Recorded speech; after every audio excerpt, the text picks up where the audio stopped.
Hello everyone and welcome to Cinderful Gaming. I hope you're all doing well, I hope you're all staying safe, and most of all, I hope you're all fighting that war against the Grey.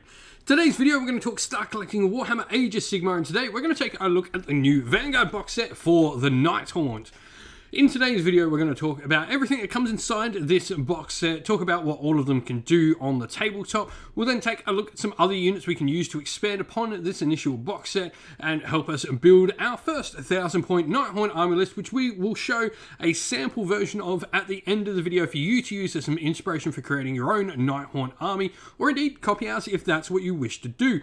With that said, let's talk about everything inside this Vanguard box set. And the first thing we get is a hero model called the Knight of Shrouds. You can see him pictured front and center at the bottom of the picture here. Now, the Knight of Shrouds has move 8, 4+ save, 5 wounds, bravery 10. Remembering that 4+ save is unrenderable, so it is his standard save at all times. He's got 5 attacks in combat with 3s, so 3s, Ren 1, damage 2, so not too shabby with his Sword of Stolen Hours. And he's also got, at the end of the combat phase, if any enemy models were slain by attacks by his Sword of Stolen Hours, you can heal 1 wound allocated to this unit and add 1 to the wounds characteristic of this unit. So, pretty nice. On top of that, he's also got the Spectral Overseer ability, where once per battle round he can issue the Redeploy command or a Unleash Hell command to a friendly Nighthaunt summonable unit without a command point being spent.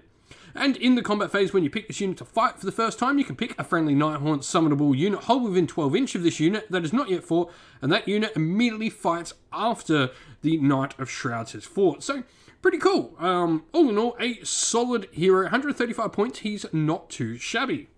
Now, alongside him, we are going to get 20 Chain Rasp Horde. Now, these can be built as 2 units of 10, and it's probably what I recommend Nighthaunt do very well in an MSU build. MSU meaning multiple small units. Chain Rasp Horde only have a 5+ save, 1 wound apiece, bravery 8, and movement 8. And then we've got their malignant weapons for 2 attacks, 4s and 4s, no rend damage 1. However, they get +1 to wound if they ever make a charge move. So it can be 4s and 3s with 2 attacks. Pretty solid stuff for a baseline unit. Remembering, while they have that 5+ save, they can't receive any positive or negative modifiers due to the ethereal rule for the Nighthaunt army. We then have 2 more Battleline units, and that's what's really cool, I think, about this particular Vanguard box, is you've got all the Battleline units you're ever going to need straight out this box. So if you never want to pick up Battleline units again, you don't have to after this initial box. 10 Gringust Reapers are our next Battleline unit. They've got a 4+ save and 1 wound, and then they've got their Slasher Thieves. Now, these are 2 attacks, 4s and 3s, Ren 1, damage 1, and then the Death Knell on the unit champion, which is that bell you can see there, is 2 attacks, 4s and 3s, Ren 1, damage D3. Both of these weapons having a 2-inch range. Reap Like Corn is pretty cool, where you add 1 to the attacks characteristic of the unit's slasher size if there are 5 or more models in the target unit that they are attacking. So you can get 3 attacks out of them if they're hitting 5 more models, which is pretty common. 5-man units is nothing too rare in the game. Now, lastly, we have a unit of 3 Spirit Hosts. These are 4+ save and 3 wounds apiece.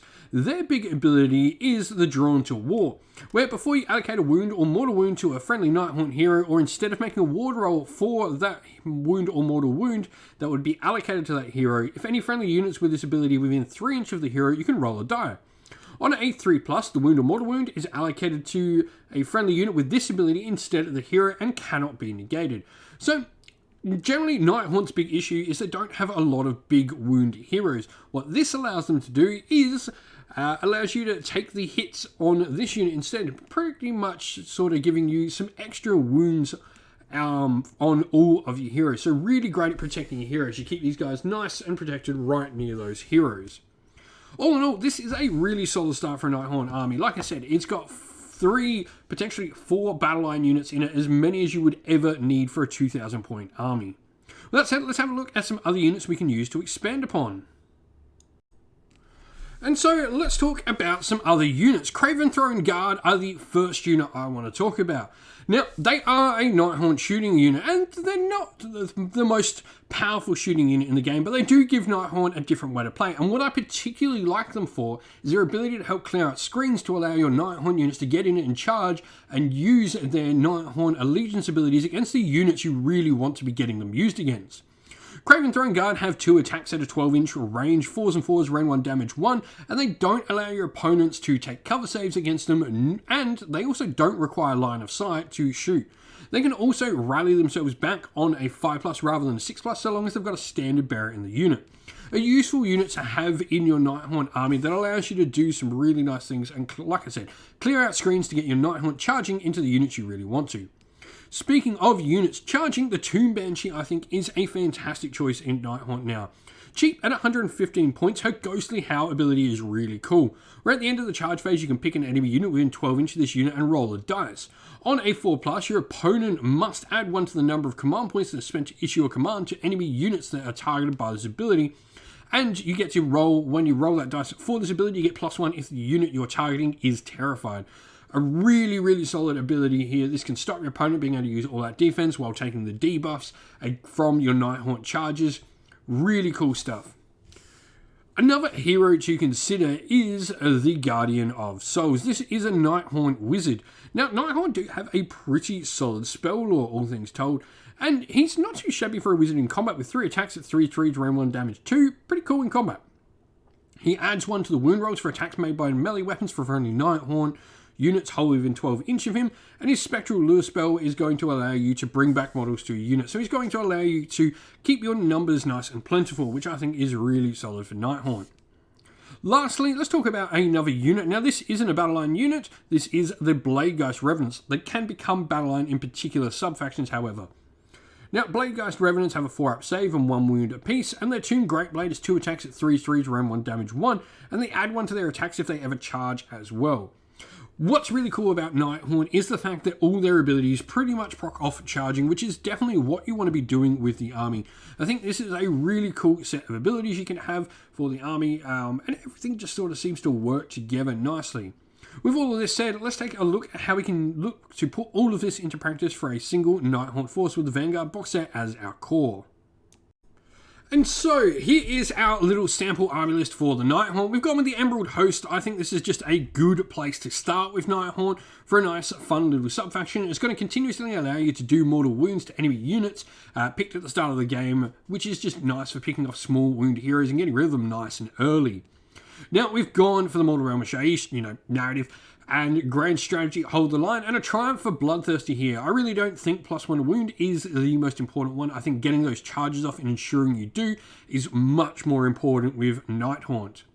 Now, leader-wise, we've got our Knight of Shroud, who is going to be our general, and he's going to have the Cloaked in Shadow command ability, where this general cannot be picked if the target of a shooting or combat attack by more than 1 unit per phase, helping just keep him alive that little bit more. On top of that, he's going to have the artifact, which is going to be the Light Shard of the Harvest Moon, where once per battle, at the start of the combat phase, you can save the bearer or release the Baleful Gloom inside this Light Shard, and if you do, you add 1 to the attacks characteristic of melee weapons used by friendly Nighthaunt units wholly within 12 inches of the bearer. Really good if you manage to get off some charges, you manage to get off a lot of different abilities, you pop this, and you really take it to town on an opponent's unit. Alongside him in the leaders section, we've got our Tomb Banshee, great at enforcing our opponent. And then battle line wise, we've got 2 units of 10 Chain Rasp Horde. Like I said, MSU, you're just trying to get as many of those charge bonuses as possible so your Grimghast Reapers can do the damage.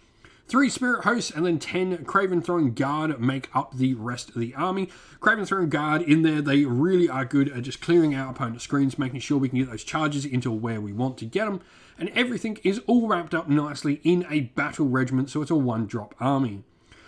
990 points means there's, a chance we're going to get that triumph, though not particularly, certain. And then reinforced units 1 out of 2, no allies, and 59 wounds is pretty much bang in the middle of where you would expect to be wounds-wise this sort of points value. 1-drop army as mentioned. If you've been playing with Nighthaunt in the new Battle Tome, in the edition, let us know how you've been going and what you would do with this box set down in the comments below. And so, that's the end of the video. Thank you all for watching. We hope you enjoyed it. If you did, please don't forget to leave a like and subscribe to the channel if you haven't already.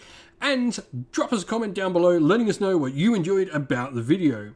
If you'd like to come help support the channel in another way, you can do so either by joining our Patreon or YouTube members, or grabbing some channel merch off our merch store on Teespring, which is on our YouTube store as well. You can also come chat with me and other members of our little community here and our Discord server, which is linked down in the video's description, along with the Patreon and YouTube members links. And as a special shout out to all those Patreons and YouTube members, we'd like to give them all a shout out. So thank you to our Patreons: Christian Weir, James Soren, Greenskins Gaming, AJC, Kenny Lowell, Outer and Shot First, Andrew Bowen, Nathan Fee, The Rising Ape, Q Dynamic, Agu, Anthony B, Anton Nilsson, JJ Austrian, Average Wargamer, Domir, Mark Harvey, James Cater, Derek, and Giapi390. And a special thank you to our YouTube members: Greenroos Gaming, Kenton Young, Chris Wallace, Ronya, Locke Lorick, The Johnny84, David Ellsworth, Revenar, Wolfric Nick, Broken Chef, Ariana Edwards, Sean Scott, Pink Nico Fire, and Robin Mankiller as well. Lastly, a special thanks to Lady Witchfox Art, who does all the amazing artwork for the channel, and to everyone who comes on the channel and helps us create everything we do. Thank you all for watching once again, everyone. Stay safe, stay well, and most of all, keep fighting that war against the grey. Ciao for now.